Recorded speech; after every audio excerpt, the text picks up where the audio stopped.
To my YouTube family. कैसे हैं आप सब? आप देख रहे हैं मेरा चैनल अलिफ Sidra from view the review. और आज मेरी थोड़ी सी वीडियो लेट हो गई क्योंकि जैसे कल हमने जिक्र किया था कि जी कौन निगरान वज़ीर आज़म बनेगा, और आज आफ्टरनून में शाम में ही उसका अनाउंसमेंट हो चुकी थी कि जी कौन वज़ीर आज़म निगरान वज़ीर आज़म बना है। बस फैमिली की मसरूफियत की वजह से थोड़ा सा लेट हो गया वीडियो बनाना। तो चलें जी, पंडोरा बॉक्स में से जो 6 नाम पहले दिए गए थे, और 6 नामों से पहले एक नाम पहले दिया गया था सादिक संजरानी का, जो कि लिस्ट में बाद में नहीं था उनकी डिस्कशन में, लेकिन उसके डिस्कशन के बाद, एक दिन की डिस्कशन के बाद ये साबित हुआ कि जी सादिक संजरानी की उनके लिए उनकी सिलेक्शन की ज़्यादा होप है। लेकिन at the and second day आज जब हमारे वज़ीर आज़म शहबाज शरीफ साहब और हमारे ऑपोजिशन के लीडर जो हैं राजा रियाज साहब, उनकी जब फाइनल मीटिंग हुई तो नाम किसका सामने आया, बहुत हैरानगी की बात थी। और वो नाम आया है जी सामने, अनवारुल हक काकड़ साहब का नाम जी निकला है। अनवारुल हक काकड़ साहब का नाम जो है वो हमारे ऑपोजिशन के लीडर राजा रियाज साहब ने सजेस्ट किया था, जिसके ऊपर मुतफक्के राय के बाद वो फाइनल नाम हमारे जो प्रेसिडेंट हैं आरिफ अलवी साहब, डॉक्टर आरिफ अलवी साहब को भेज दिया गया है, जिस पे उन्होंने साइन कर दिया।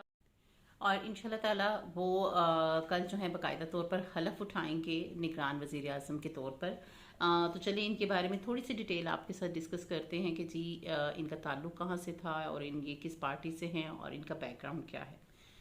तो जी ये पैदा हुए थे 1971 में मुस्लिम बाग किला सैफुल्ला बलोचिस्तान में। इन्होंने अपनी जो है बुनियादी तालीम, जिसको प्राइमरी एजुकेशन भी कहा जाता है, वो इन्होंने हासिल की कोयटा से, और कैडेट कॉलेज को हार्ट में इन्होंने फिर एडमिशन लिया, मास्टर्स इन पॉलिटिकल साइंस और सोशियोलॉजी यूनिवर्सिटी ऑफ बलूचिस्तान से इन्होंने किया।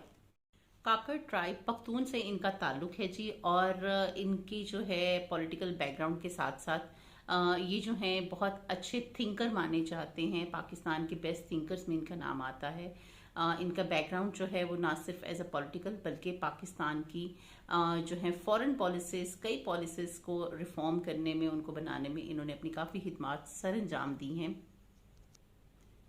इन्होंने जी 2018 में आज़ाद उम्मीदवार के तौर पर बलूचिस्तान के सेनेट में चेयर सीट से, जनरल सीट से इलेक्शन लड़े और वहाँ पे जीते।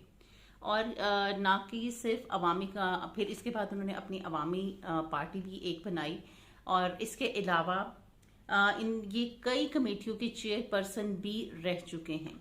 माशाल्लाह पढ़े लिखे इंसान है, बहुत एजुकेटेड, वेल थिंकर, और सेकेंडली पॉजिटिव सोच के साथ, पॉजिटिव सोच के मालिक हैं। इनके बारे में माशाल्लाह कहा जाता है कि जी ये बहुत ज़्यादा पोलाइट, हम्बल और बहुत तरीके से बात करने वाले इंसान हैं।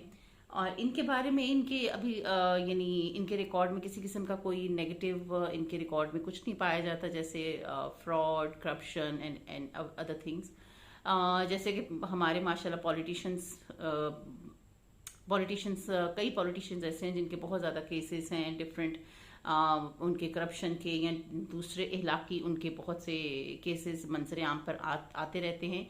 लेकिन अनवारुल हक जो काकड़ साहब हैं, इनका अभी तक कोई केस ऐसा मंजर आम पर नहीं आया।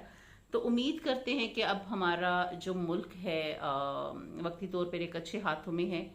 अल्लाह ताला हमारे मुल्क के हक में बेहतर करें, और काकड़ साहब को अपनी तमाम जिम्मेदारियाँ पूरे जिम्मेदारी के साथ, पूरे अखलाक के साथ, पूरे एतमाद के साथ अपनी जितनी जिम्मेदारियां हैं वो उनको पूरा करने में कामयाब रहें।